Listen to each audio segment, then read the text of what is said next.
Yeah, we are live, bro. Perfect. Yeah, we are live. Perfect. We're just going to wait for some people to join in. We'll be giving everyone 5 to 7 minutes to join in and then we'll start together. In the meantime, if anyone's watching, if you could tell me if you can see me, if you can hear me properly, if everything is cool. Um, I hope there are no technical issues from my end. Please let me know if there are. There's somebody looking at the chat, so you could just put in your comments in the chat of if you guys can see me and hear me properly.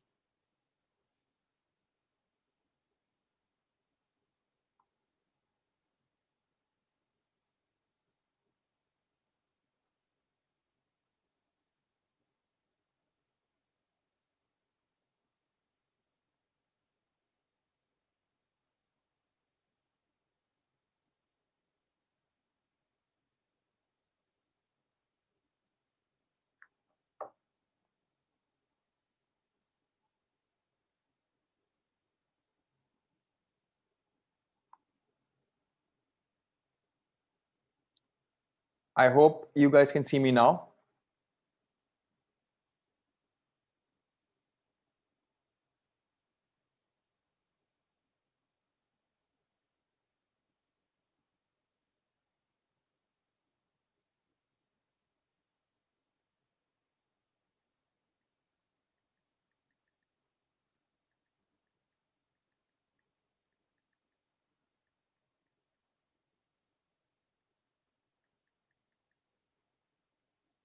For anyone watching, we're going to be just waiting for people to join in for 5 to 7 minutes and then we'll be starting. Till that time, if you guys have any questions, please put them in the chat. I'll be more than happy to take them or chit chat just random stuff as well. There's somebody looking at the chat. They can obviously tell me what questions are coming up.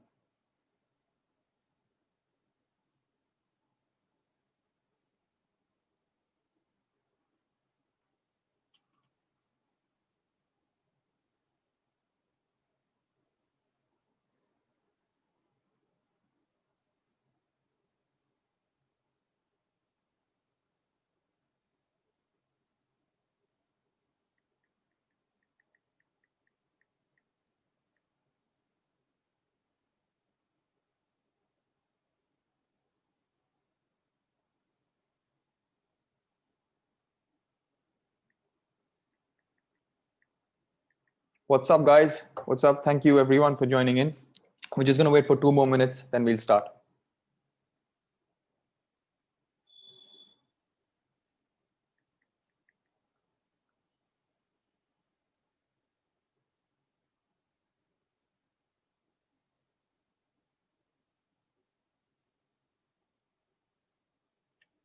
Mm-hmm.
Okay, perfect, everyone. I'm going to start now. We'll have more people joining in as we go along.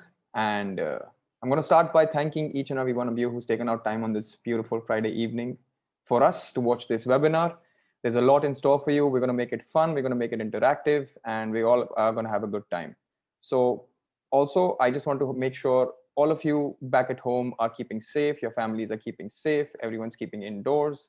Unless and until it's not super urgent, not super necessary, please do not step out. Take the necessary precautions. We're all going through the same problems. And for us poker players, I think the life is a little more easier, especially when we can grind online. So why to step out, sit back at home, grind online, make some money? That's how life is.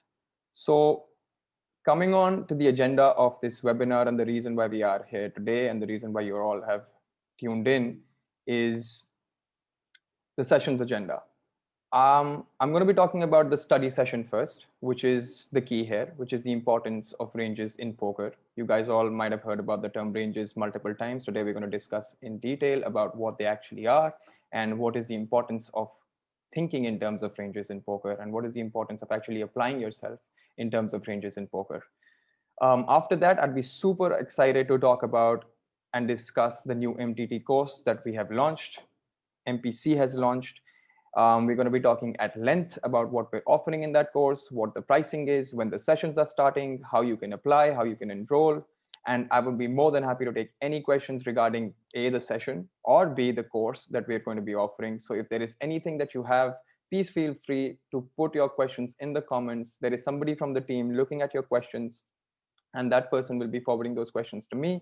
At the end of this session, there will be enough time for each and every one to ask your questions, and I will be more than happy to address as many questions as I can at that point in time.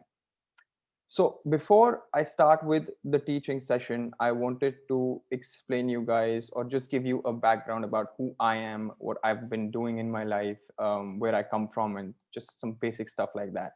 So here's a picture of me from this year, 2020, IPC Headhunter event. I was lucky enough to actually ship that event. That's one of my that's the only live trophy that I have. But in addition to that, I have about 35 online titles, 38 to be precise, 38 online titles. But the journey hasn't been easy. I mean, it's never easy, to be honest. I started playing poker about 4 or 5 years ago. And to give you a gist, I remember depositing 2,500 rupees in one of these top online poker platforms. And from that day onwards, I've never looked back. I was lucky enough to ship a couple of tournaments in the first week that I played. From that point onwards, I went on to study a lot more, put in a lot more working hours, put in a lot of volume, tried to understand the game better, got in touch with a lot of industry professionals, helped my way through, helped a lot of other people develop their game better. And while I was at it, I was just good enough to kind of win 38 online titles and one live title this year in Goa. I primarily play multi-table tournaments. That's what I feel I specialize in. I do have some cash game experience as well, but that was a long time ago. I don't play cash games anymore. I'm concentrating fully on tournaments. I've been playing poker for years on now, but in reality, I've turned professional in 2019. I've been playing it full time. I've been now teaching full time as well. And that's just, I've surrounded myself with all poker professionals. And to be honest, the entire day, I just think about poker. Either it's learning, either it's teaching, or either it's playing. That's about it for me when it comes to poker. Um, Moving on, now I'm going to take you through exactly what you guys are here for now that you have an understanding about who I am. Just to add to that, guys, I'm from Delhi. I've been born and brought up in Delhi. I've stayed here all my life. I have intentions of staying here forever, but you never know what happens in the future. So let's see what's up. Moving on, very important thing that we're going to discuss today. This is going to be super interesting. I've tried to simplify this as much as I could for people who have no idea about this. Now, before I get into this, I want to tell you that this might ranges in general might sound very elementary and might sound very basic for people who have been playing poker for a while, especially people who have been crushing on the fields, because they are the guys who've actually been following ranges. They are the guys who've actually studied these ranges. They understand their own ranges. They also understand the ranges of their opponents. But in reality, when we go through this session right now, I'm sure that there'll be a lot of perspective that those guys will also gain from this. There's going to be a lot of new ways of thinking. There's going to be a lot of perspective that you understand from, when I'm speaking about ranges in my own way. So that is the advantage for you guys to be watching this. But in general, for anyone who's been struggling at the game, for anyone who's been not making enough money, or who's not been able to go get break even, or in fact for people who are actually making losses in the game, for anyone who's a recreational player, for anyone who's looking to begin their journey in poker. This session is going to be very, very important because it's going to really create the fundamentals of how to think on the table. And to be honest, the way you think will determine the decisions that you take on a table. And those decisions are the key to making profits in poker. So I'm going to not waste any more time, and I'm going to go to the first slide and explain what ranges actually are. In terms of a definition, a range is a combination of hands a player might have at a given time. So instead of thinking that my opponent could have pocket tens here, my opponent could have ace king here, oh, he has ace jack there are ranges of hands. There is a wide variety of hands that we want to put our opponents on. Think of the opponent having a bunch of hands instead of just having one hand, and then try to determine what kind of hands that opponent would play in that particular manner. So thinking about what the players have in the form of a range is valuable because it allows you to think about all the possible hands that a player might have. So this is one of those things, this is one of those mistakes that I've seen a lot of people making when they're young in the game, when they're beginning the game, because they just think, oh, I think my opponent has queen 10 and the board is ace king jack. That's just one hand that your opponent can have. Whereas in reality, your opponent could have a hand like king 10, a king jack, a ace jack, an ace king, pocket nines, or a bunch of hands depending on what that opponent is playing. Whether he's a tight opponent, whether he's a loose opponent, what position your opponent was playing from. There are various factors that go into determining the kind of hand that your opponent can have. So that is the difference between looking at the game in terms of just a single hand and then looking at the game in terms of ranges. So it's very, very important to start thinking in terms of ranges. Now, moving on to the next slide, where I'm going to teach you how you need to avoid the mistakes and how you need to actually start thinking in terms of ranges. So point number one is, um, I've been on Discord for a while, the MPC Monster Poker Club Discord. I've been reviewing hands. I've been talking to a bunch of guys. I've been talking to a lot of people who are industry leaders who are playing, crushing the game. And I think the common problem that we see in the newcomers, in the people who are actually not making a lot of money in this game, is that they are not thinking in terms of ranges. So it usually starts with, I'm thinking this is my hand and my opponent can have that hand. You obviously know what your hand is, right? You can look down, you can look at those two cards and you understand this is my hand, right? And then you start playing the game, you start playing on the flop or on the turn or on the river or even pre-flop, thinking that, oh, if my opponent has called me with a raise, this is what his hand is going to be. That's a very, very wrong way of looking at the game. Now, this progressed, and this usually progresses to my hand versus a range of hands that my opponent can have. But the real way of playing and the real way of looking at the game is by understanding what is my range of hands, even though you know what your exact hand is. Even though you know that your exact hand in that particular situation is pocket tens. But in reality, you need to understand what is your perceived range in your opponent's mind. Your opponent is also thinking because your opponent is also becoming smart each and every day.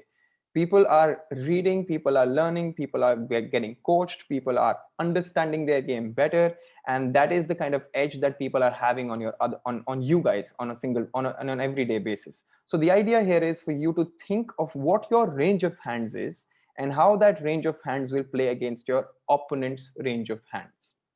So start assessing ranges from all positions and to give them to all different kinds of players. So when I say positions, what you need to understand is that ranges are dynamic. They're not stagnant. They're never fixed. These ranges are dynamic. By that I mean that if you are playing on a poker table and you're the first to move, which is you're under the gun, or if you're under the gun plus one, which is if you're on the early position of a table, your ranges would be very, very different.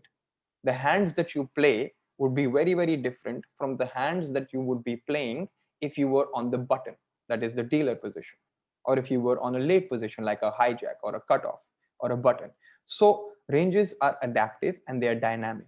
And now I'm going to give you a basic example of ranges being very tight from early position and then ranges being significantly and proportionately loose from middle and late positions. So let's look at this range chart. From this, we will understand what ranges actually look like, how you can visualize ranges, and then we'll be discussing on exactly the reasons why our range is supposed to be tight from early position and why our ranges just looser from later positions.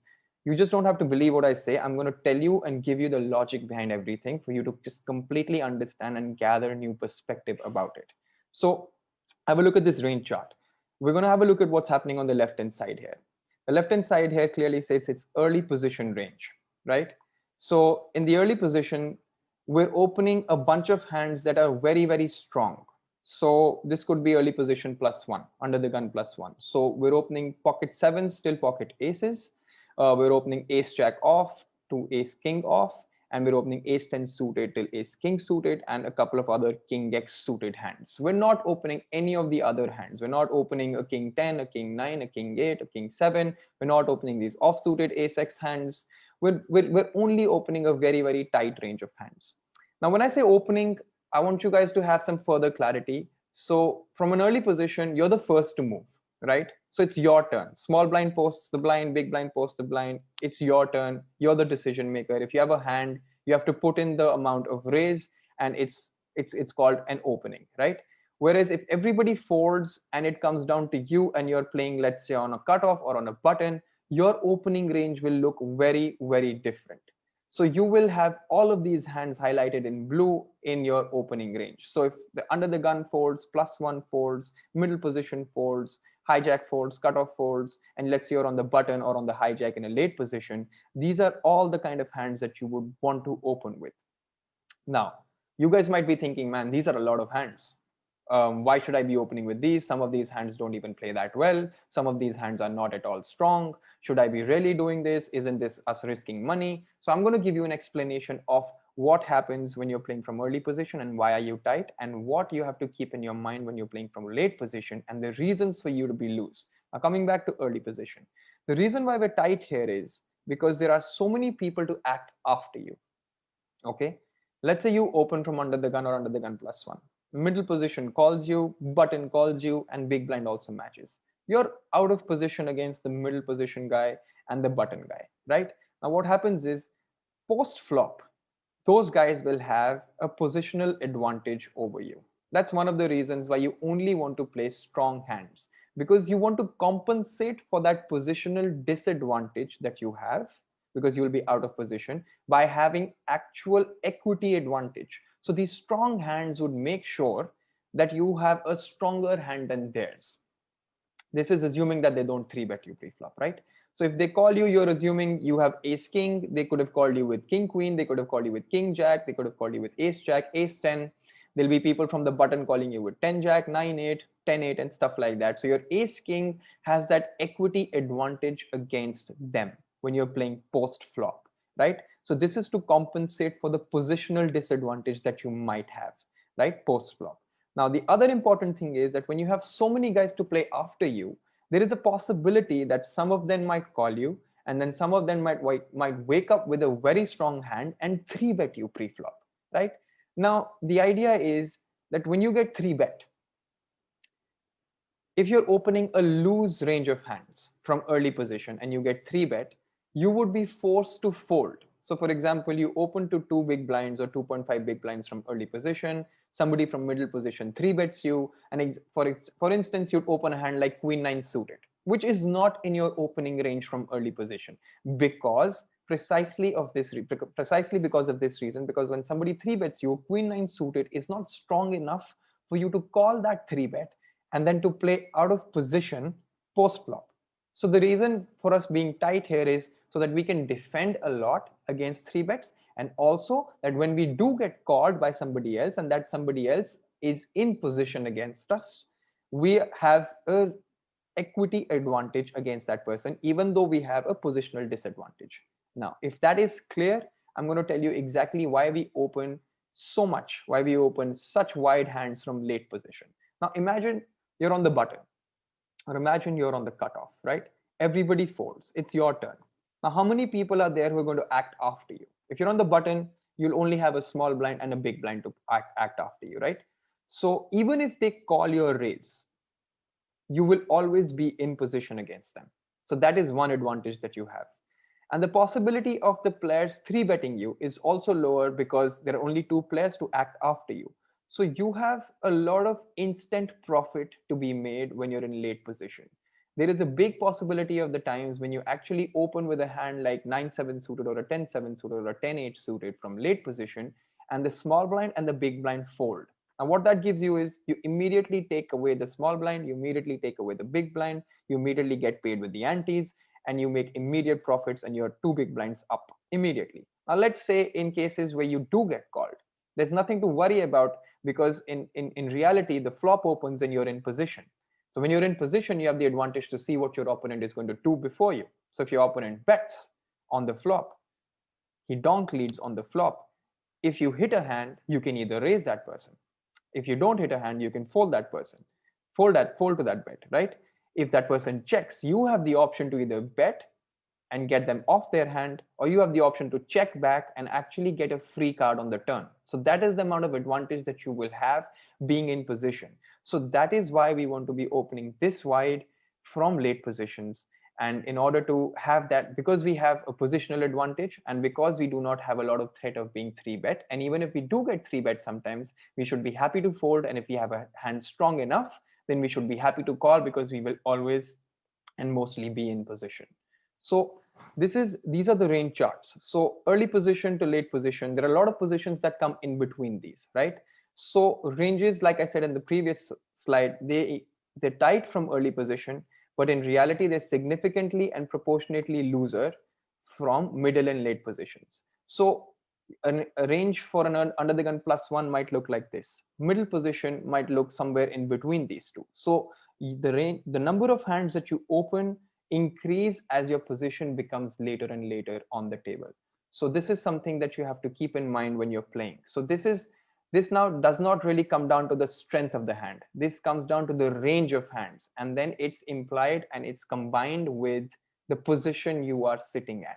So that is something very, very important for you to consider when you're looking at your game. When you look down at your cards, you want to see, hey, my cards are good, but are they good enough to play from this position? Just to give you a very simple example, a queen 9 suited hand that we were just talking about, or a queen 10 suited hand, that hand might be a fold if you're in early position. But that same hand, if everyone folds and it comes down to you and you're in late position, is a short raise. You will be raising with that hand, because this hand plays very, very well in position against a small chunk of opponents who are going to be out of position against you. So I hope that's clear. In case, guys, you have any questions coming up, make a note of them, put them in the comments. There is somebody from the team looking at those questions in the comments. And when we come to the Q&A section, I will be more than happy to address all of those questions at once. So now we're going to move on to the third slide, which is also a very, very important thing for you guys to understand. Now that you understand what ranges are and what ranges look like, how you need to think in terms of ranges, I want you to understand what range advantages are. It's very simple. It is exactly how the word seems it is. A range advantage occurs when one player's range of possible hands or holdings is stronger than his opponent's. Think about this. Let's come back to this slide. You're on early position. You open from here, right? Everyone folds and big blind calls you. So you open to 2.5 big blinds. The big blind has already invested one big blind. The big blind has the option to call or fold, and he decides to call. He has a lot of reasons to call you with a lot of random hands. So the big blind has a huge range of hands there. The big blind can have hands like a queen 5, a queen 6 suited, a jack 6 suited, jack 7 suited. The big blind can even have a hand like ace 4 off, ace 3 off, ace 2 off, queen 8 off, jack 8 off. Can you imagine all of those hands? Like a 7 6, 7 5, 6 5, 6 4, 5 4, 7 4, 8 4. All of these hands are going to be in the big blinds range, because the price is very, very cheap. For somebody who's already invested one big blind and you need to put in one or one and a half big blind more to see a flop, a person usually puts in that. Now here we're assuming that the big blind, and you all obviously have around 40, 45 big blinds. The big blind is not a very short stack. These are basic assumptions that we're making. But the idea is, when you get called by the big blind, you are the one who has all the good cards in your hand. You're the one who has the possibility of having aces, kings, queens, jacks, tens, and nines, eights and sevens in your hand. You're the one who can have the ace kings and the ace queens. Because if the big blind literally had a hand like pocket aces, or a pocket kings, or an ace king, or an ace queen, that person would have never called you. That person would have 3-bet you. That person would have raised you pre-flop, and that would have told you better insights about the range of that opponent. You see my point? When you get raised, you can then start thinking, okay, what is his raising range?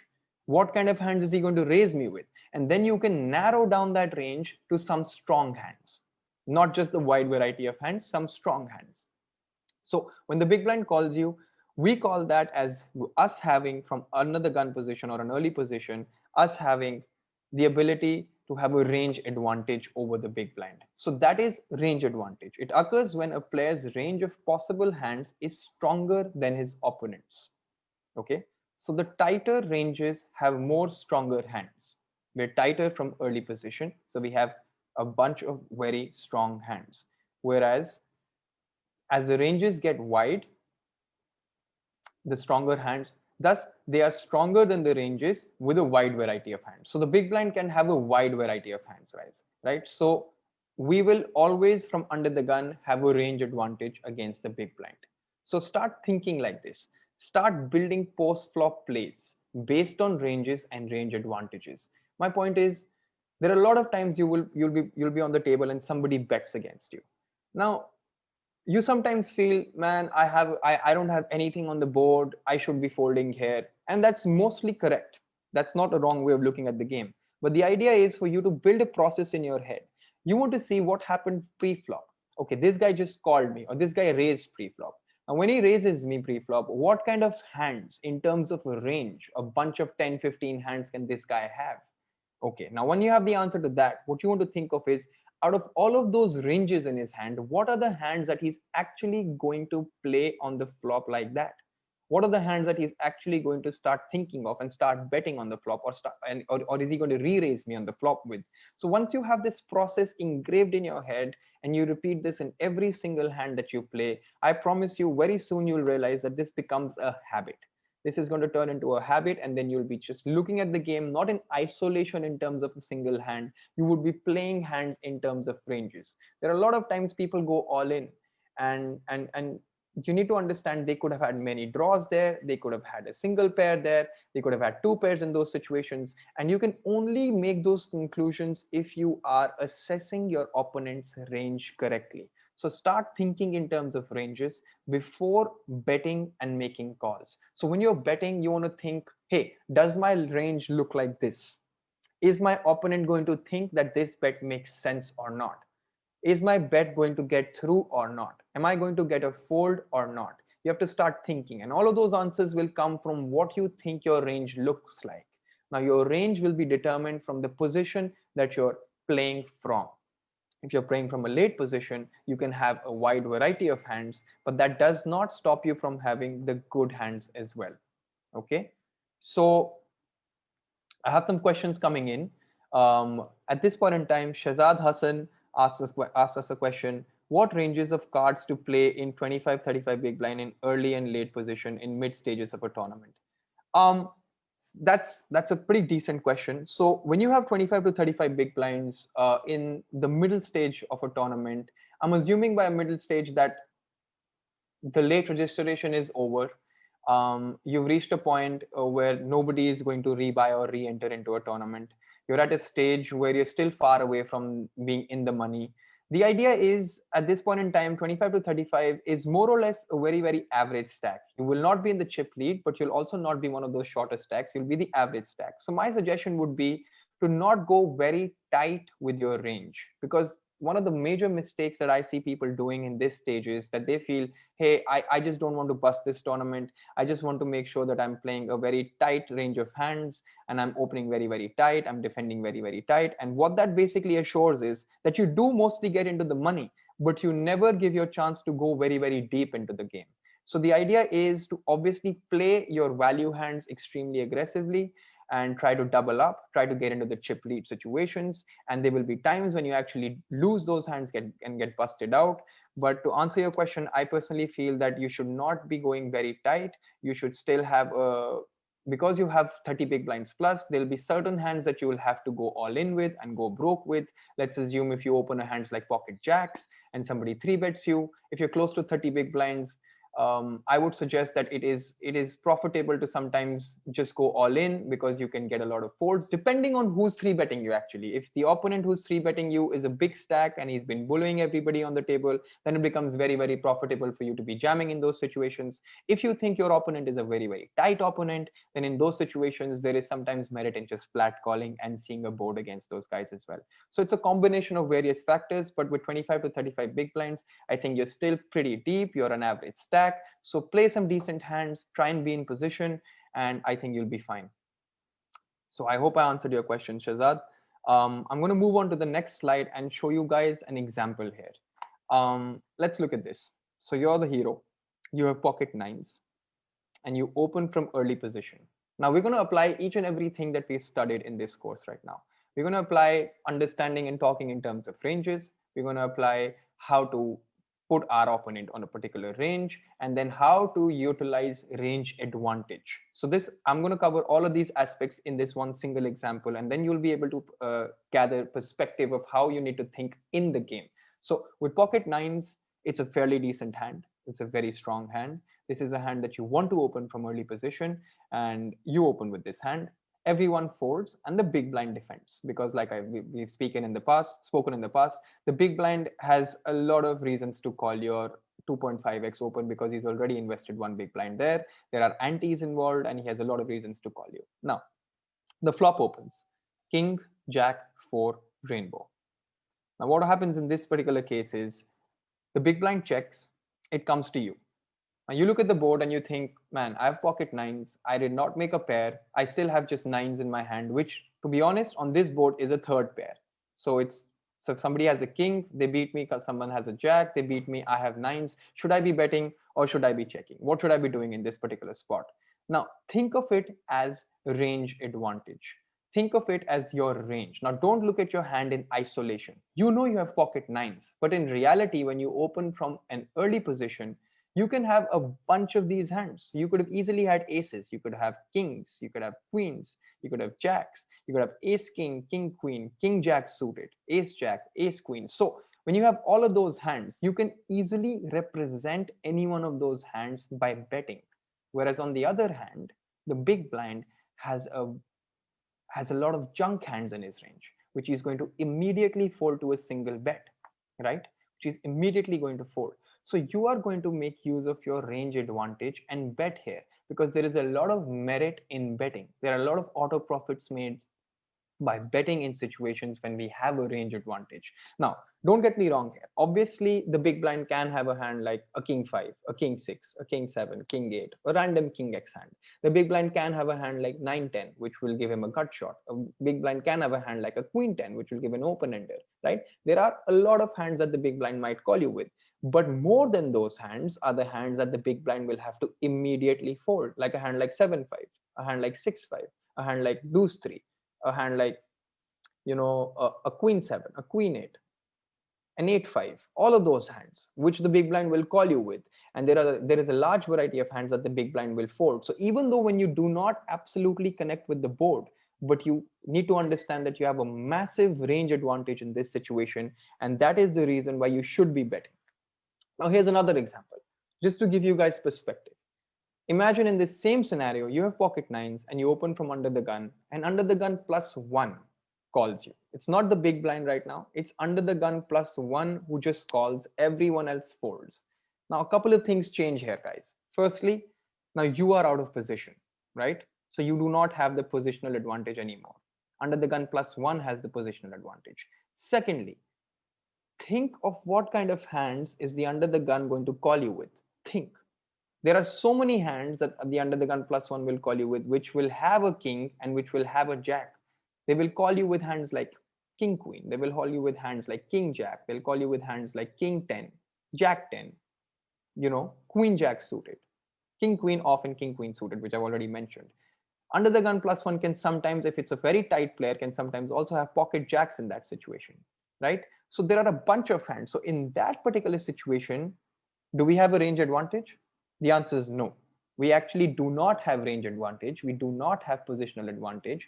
So there is a lot of merit in those situations to be checking sometimes. right? I'm not saying you have to check 100% of the times. There are frequencies of checking, there are frequencies of betting, but your frequencies of checking increase when you do not have a range advantage.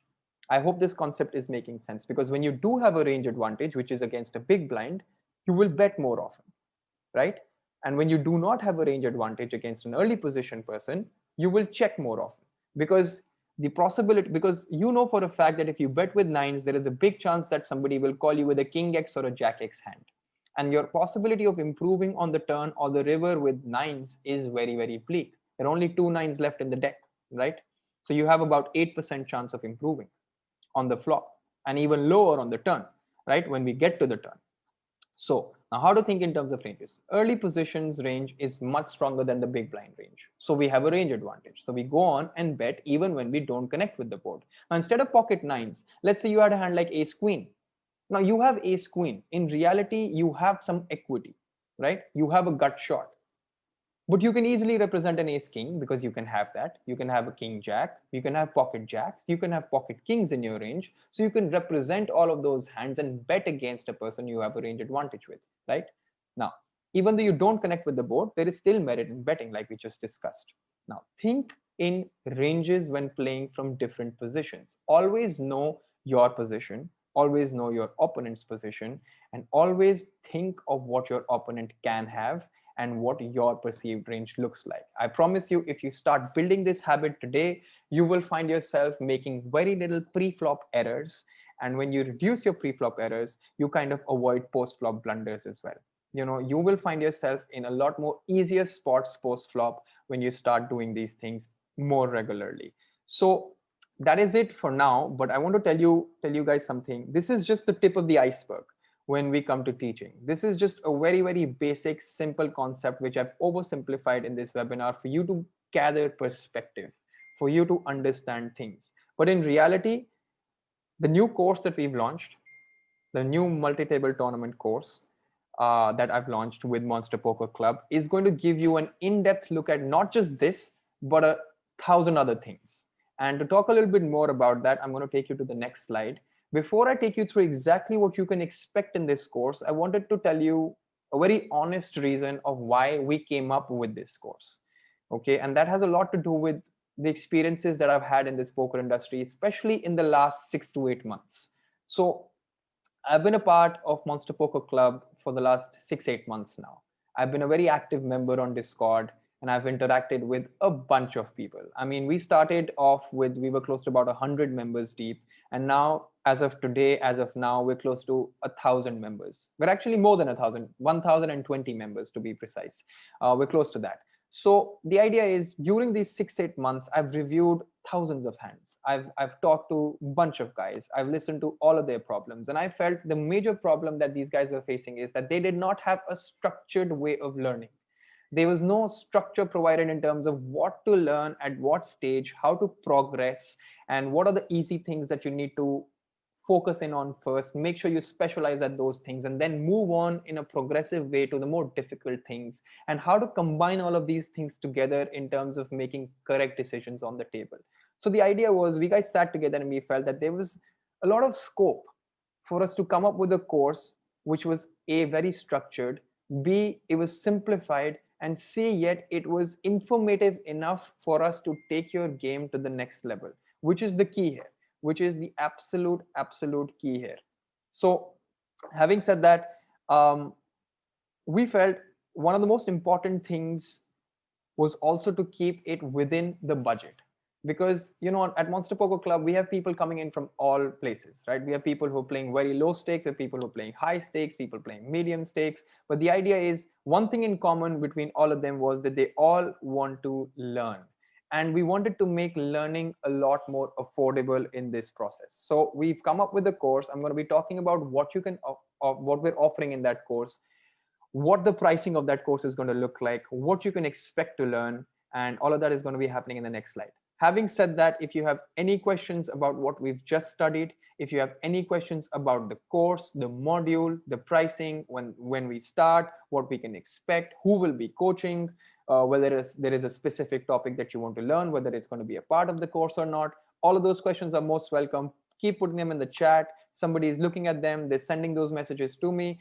and I'm going to be answering those questions very, very shortly. Now, moving on to the slide, what can you expect in this course? Um, this is just a brief look at things, okay? This is just a brief of what you can expect. There is a lot of detail and there's a lot of back end work that's gone into this, and all of that you can see at monsterpokerclub.com. I'm just highlighting this for you guys. This is our brand new website. We launched ourselves on the 22nd, and have a look at the website monsterpokerclub.com. You'll have all your answers there. So you have an entire section for the course which will explain you everything in detail, but I'm here to talk about certain things because I felt those were very, very important for me to highlight, because that is how I feel a poker player at your level or at your stage needs to progress in order to go to the next level. So we're going to be starting with something which is very fundamental. So we're going to be talking about the game basics. I'm going to explain the GTO versus exploitative strategies, the advantages of those gameplays in different situations. We're going to be talking about bankroll management at length, because I've met a lot of people who are good poker players, who are genuinely making correct decisions on the table, but they're making wrong decisions off the table. They have bad choices in terms of the games they want to play. They have bad choices in terms of the tables they sit at. And those choices are in some ways linked to their bankroll. And when you don't have a bankroll to run with, there is no way you can actually follow your passion of poker. So we're going to be talking about that. We're going to be looking at player profiling, which is one of the key things, and it's super underrated. A lot of people don't talk about this. A lot of people don't cover this. A lot of people don't give this enough importance. And in-game note making, it goes along with player profiling. These are two things which will help you play exploitative poker, which I'll be linking with this. Right. So this is something that we'll be covering in the poker fundamentals. We'll be moving on to the math behind decision making in poker, which is the key, which is just the key.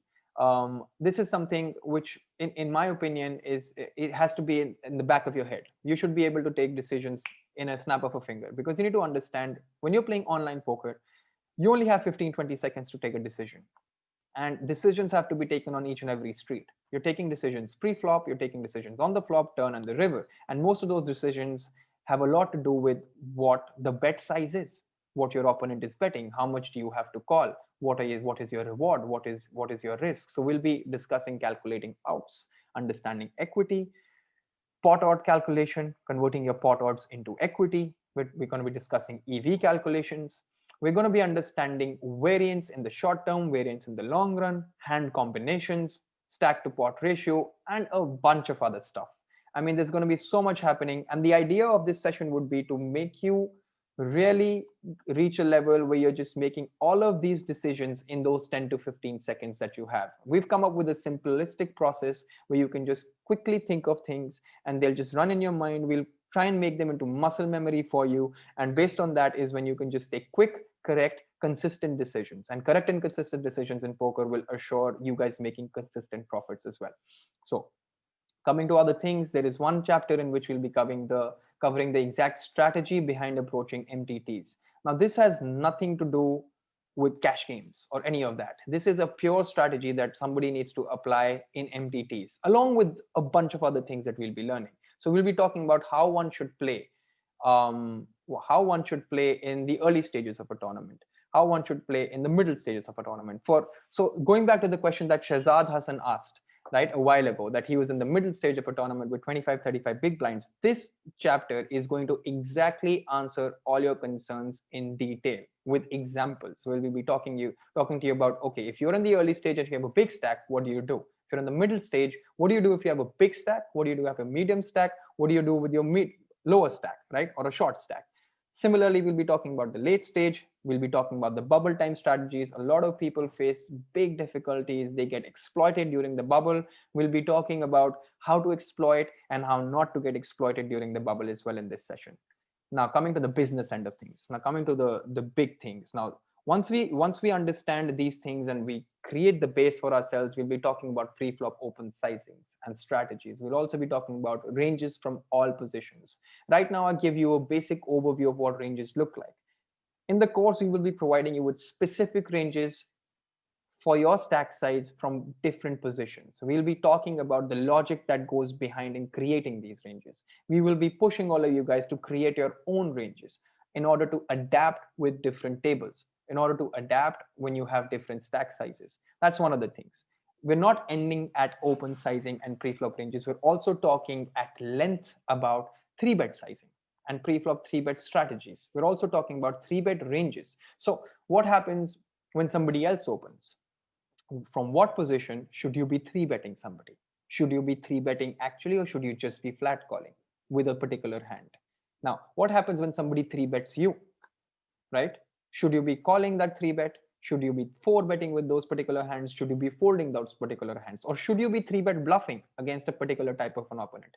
These are so many questions that we will be answering. And this I guarantee you is going to be tip of the iceberg. We're going to be covering so much more in these sessions. There's one session which I've not mentioned here. We're going to be talking about c-betting frequency and sizing on the flop. Now that we will determine with different board textures. There's just so much happening. There is just immense amount of learning happening, and I personally feel this is a very structured manner of you progressing from the fundamentals to the mathematics to basic strategies to open ranges to 3-bettings, and then we follow it up with some practical stuff. We follow it up with hand review sessions. We follow it up with exclusive streams that I would be hosting just for the batch members. There'll be other good players within the community who will also be hosting, and you will also have access to those streams. So the idea is for you to first understand the theory, apply that theory, make it into your knowledge, put it in your brain, exercise it in your game, apply it, and then watch us do it. And the idea is for us to constantly review the hands so that we know that if you're making any mistakes. And by reviewing your hands, you also find out the leaks that you might have in your game. So if this has given you enough perspective, that is great. In case you feel there is something missing and you need to understand this at length, monsterpokerclub.com, go visit us there and you'll have a fair idea of what this course is going to offer you, right? So in a gist, if I had to tell you, we're offering you maximum value for literally, I'm not even kidding, it is a minimum cost. We're offering you 9 sessions and each session is for 90 minutes. 90-minute sessions. And I kid you not, when we have batches, because I've taught in the past, I've been coaching some people in the past as well, a session usually never goes on for 90 minutes. It goes beyond 90 minutes. And we're at a stage where when you're passionate about teaching someone, you're not looking at the clock. Hey man, mere 90 minutes ho gaye, main ja raha hu. No, it's not like that. In reality, a session looks like, I want you guys to ask me as many questions as you can. I want you guys to make sure that all your doubts are cleared, and I want you guys to make sure that you're learning from those sessions. So coming to the pricing, extremely important. We're at 9,999 for group sessions. Each group is going to be a focus group. We're going to have 5 to 6 students only, nothing else. Only 5 to 6 students. The idea is to focus on each and every student. The idea is to make sure those students are learning. The idea is not to create clutter in the class and to just keep it focused. Individual sessions is one-on-one for 19,999, right? Now, the idea is for the next 3 days, for the next 72 hours, we're offering a 10% discount because the sessions begin on the 2nd of September. We already have a batch sold in the last 5 days. We're starting with 2 batches. There are a few slots left in the second batch. It's literally first come, first serve basis. The batch after that is going to start from the next month. So it's 10% off on the price. So what you can get is this entire course of 9 sessions of at least 90 minutes each for 9,000 bucks after the discount. Now that 9,000 is something that in the poker world, if you're putting in even small amounts of volume, you can get that money back easily. I won't say that you'll get it the next day, but it's a possibility. You can get it in a week or 2 weeks within the duration of the course. That's quite easy. So in terms of pricing, we've kept it very, very affordable. And I personally feel this course is really going to add a lot of value because there's a lot that has gone in it. So here are a few testimonials. I'm just going to stay on this slide for you guys to give it a brief look. This is from a couple of guys who I've taught in the past. There are a lot more testimonials that you can see about what people are talking about me, about what people are talking about our coaching style, our course that we've done in the past as well. You can go on to monsterpokerclub.com. If you scroll down on our homepage, you'll reach a point where we talk about the testimonials and you'll have a quick look at what people are saying. So Pranav and Kunjan are 2 of my students who I've taught in the past. They have good things to say about me. I'm really, really happy about that, first of all. And I thank both of you for the kind words. So coming to my final slide, and based on that, Before I tell you this, guys, there is obviously going to be some giveaways from Nine Stacks. We want to thank Nine Stacks. They are one of our official partners. They are affiliates.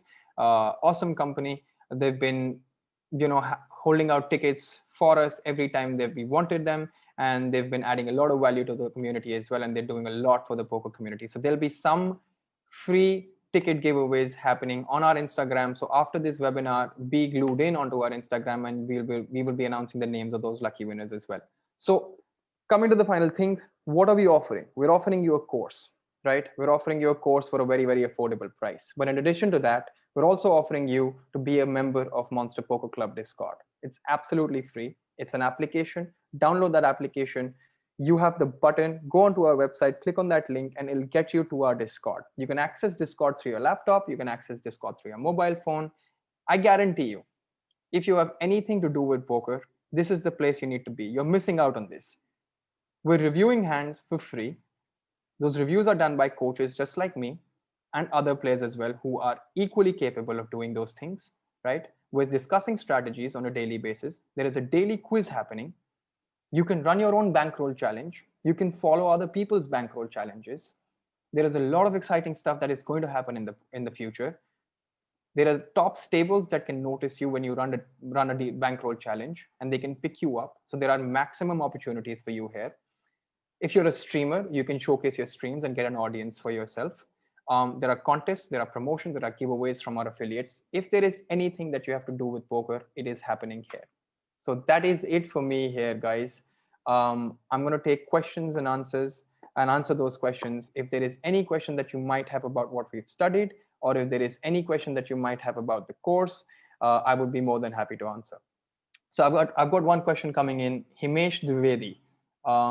If majority people stop playing according to these ranges, won't it become redundant to still play according to these ranges? That's actually a very, very good question. I'm actually going to go back to this particular slide, and while I'm answering that question. So in this particular slide, I talked about GTO and exploitative. So just to give you a basic idea, Himesh, um, GTO in some ways is a very, very predictable way of playing, right? So if you keep opening the same hands from an early position, you would become predictable, right? Your opponents, especially if your opponents are very, very smart, they would be able to see through that. They'll be able to see, hey, this guy is just doing these things. This guy only opens these hands. And usually when I 3-bet this guy, he folds his garbage hands and he only plays with his aces, kings, and queens, or whatever, ace king type of hands, right? So it becomes very, very easy to exploit you. Now, similarly, when you say something like, if a majority of people stop playing according to these ranges, it would become redundant. But the idea for you to is understand GTO and exploitative, understand player profiling. So if you have a read on what player is doing what within those bounds, you should be able to adapt and make those changes within the game. So if you think your opponents are playing a wider range of hands or not strictly following these ranges, you adapt. So if you think that somebody from the big blind is over defending, right?